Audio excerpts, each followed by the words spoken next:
Hi everyone, welcome to your mini lecture. This mini lecture is going to focus on parts of chapters 6 and 10. So this is our chapter 6 part 2 discussion, as well as some of the content that we're covering from chapter 10.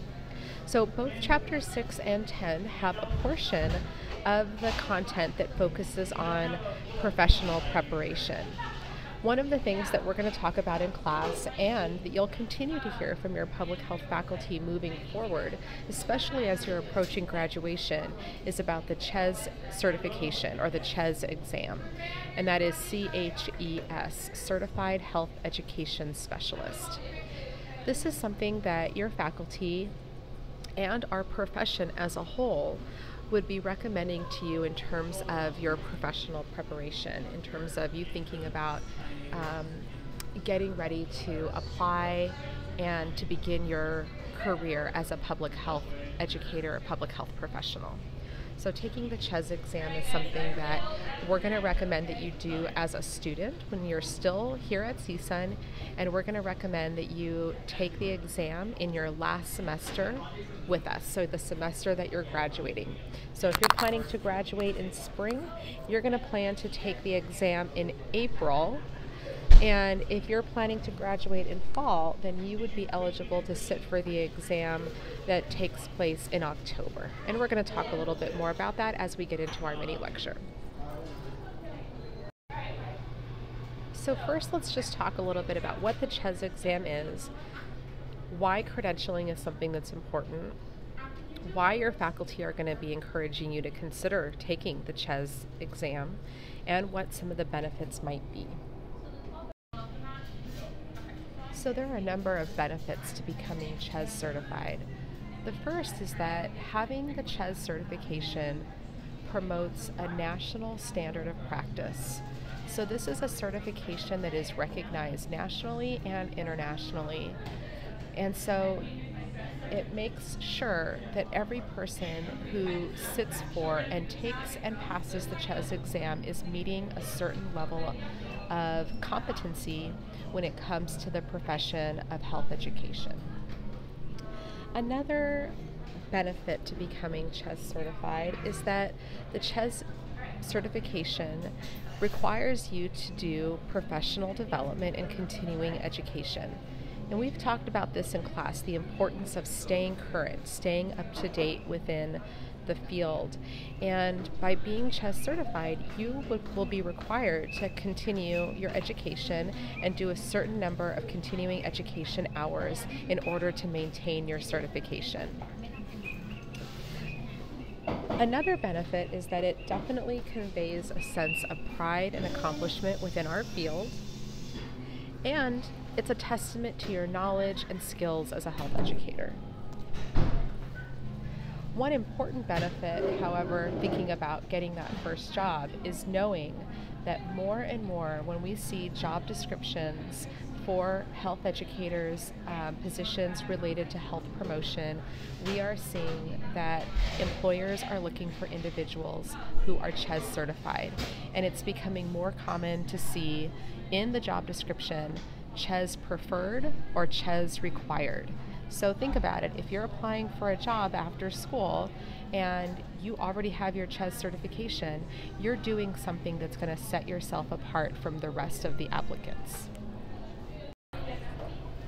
It should come as no surprise that the CHES examination is based 100% on the 7 areas of responsibility. So the examination is a competency-based tool, and the exam is going to measure the extent of your knowledge about the 7 areas of responsibility, your ability to apply the 7 areas to scenarios and situations, and your interpretation of the 7 areas of responsibility. The exam is 165 multiple choice questions, and it's offered in a computer-based format, and there are testing centers all across the United States. And you have 3 hours to complete the exam. So you have 3 hours to complete 165 multiple choice questions. The 165 questions on the exam come from the 7 areas of responsibility, but they are not equally distributed in those 165 questions. So in other words, for each area of responsibility, a certain number of questions, a certain percentage of the questions are going to be based on that responsibility. And so on this slide, you can see that when it comes to responsibility 1, 15% of the 165 questions are going to be based on your knowledge and skills and interpretation of being able to conduct a needs assessment, right? Assessing needs and capacity for health education. 18% will be based on responsibility 2, planning health education programs. 25% will be based on implementation of health education programs. 9% based on responsibility 4 regarding conducting evaluation. 12% on responsibility 5, administering and managing health education. 9% on responsibility 6, serving as a health education resource person, and then responsibility 7, communication and advocacy for health and health education. That will make up 12% of the 165 questions. There are some important exam eligibility points that you need to be aware of as you prepare to sit for the CHES exam. The eligibility requirements come from the organization that facilitates the CHES exam, which we abbreviate as NCHEC, but it stands for National Commission for Health Education Credentialing. And NCHEC will determine each person's eligibility before allowing the person to register for the exam. Eligibility to take the exam is based exclusively on academic qualifications. So when a person applies, they need to submit an official transcript that shows that they had a major in health education. Different universities have different names for this degree. So some universities will have a degree in health education or community health education, public health education, and the degree has to show that the coursework that was taken and the degree that was awarded is a discipline of health education. So you are all going to be academically prepared to take the exam. Your transcript will show a Bachelor of Science degree in public health, and your transcript will show that the courses you took were aligned with the 7 areas of responsibility. So a person must possess a bachelor's degree, a master's degree, or a doctoral degree from an accredited institution in order to be eligible for the exam. So what that ultimately means is that the National Commission for Health Education Credentialing, NCHEC, that they restrict access to this exam only to those individuals who were academically prepared in public health education. So in other words, we are saying that a health educator has to have training and has to have coursework in order to be considered a health educator or a public health education specialist. So one thing that you may have heard me say earlier that is a little contradictory to what's on this slide is that we're encouraging you to take the exam as a student in your last semester that you're with us here at CSUN, the semester that you're graduating. But I also just said that you need to have a bachelor's degree before you can take the exam.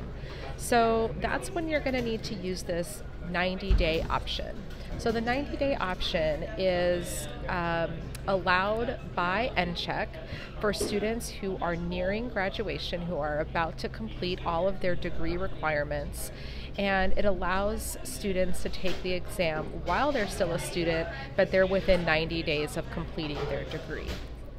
So when you submit your application for the exam, you're going to need this 90-day letter from your advisor that is verifying that you will be completing the degree requirements within 90 days of sitting for the exam.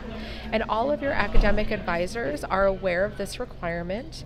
There is a standard letter that we can print that can be used with your application to support your application.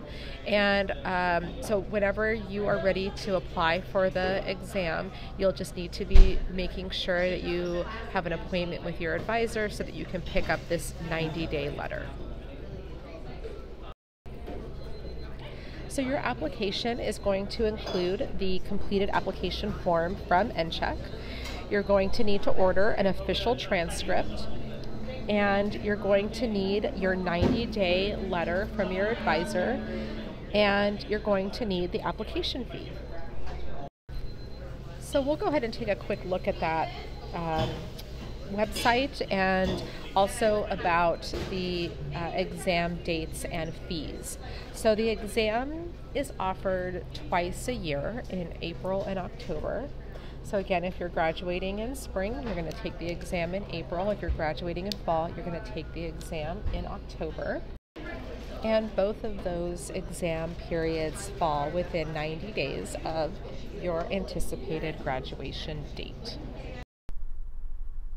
Okay, so let's go to NCHEC, so I can just show you a few places on the website where you'll want to go for more information when it comes time to registering for the exam. So I'm going to pull in a blank slide, and just bear with me while I go to the browser, and we're going to go to NCHEC.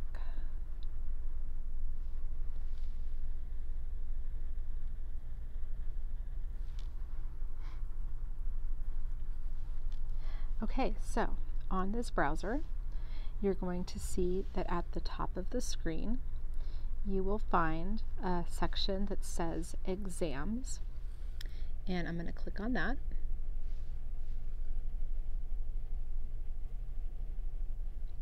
And from there, I'm going to go to CHES. One of the things that you'll see right here is that there's another exam called an CHES, and the CHES is a master's level CHES certification. Interestingly, even our Master of Public Health students who graduate, most of them still will sit for the CHES exam and not the CHES. The CHES does require the Master of Public Health degree, but there are also work experience requirements as well. You need to demonstrate 5 years of working experience as a health educator before you can be qualified to sit for the CHES. So even our MPH students, when they're graduating, most of them are still going to take the CHES exam, not the CHES, because they don't have the 5 years of experience typically. So along the right side of our screen here, you can see that there's some information about the CHES exam, and there's a section there that says schedule and fees. So we're going to just click on that really quickly, and from there you can see the information for the October and the April dates. So October 2018 that just passed, and then the next exam period will be in April of 2019. So this section will update from time to time based on the time of year that it is. So again, when you guys are ready to register for the exam, you're going to come here and you're going to look up the information on the October or the April exam, depending on when you're graduating. A couple things to point out here. Number one, you can see that it is less expensive to take this exam as a student. So like I said, we're recommending that you're going to take this exam in your last semester, the semester that you graduate. There is a fee difference, so that's one reason that we recommend taking it as a student. Also note that the prices do change based on when you register for the exam. So to have it be the most inexpensive, you would want to register during the early bird registration period. And as you can see, as the registration dates pass, the cost of the exam does go up. So if you are planning to take the exam in spring, because you're graduating in spring, take a look at when that early bird registration opens. It opens in November of the previous year, the year before you take the exam. So if you're planning to graduate in spring and you're going to take the April CHES exam, you're going to want to be thinking about this in the fall semester, because that's when you're going to have to get all your ducks in a row. Your application, your transcript, your 90-day letter, and so on. So you're actually going to want to be thinking about this in the fall semester before you graduate, so that you can be all ready to go to take the exam in the spring semester that you're graduating. On this website, you can see that there's lots of information about eligibility, the application, exam locations, how to study for the exam.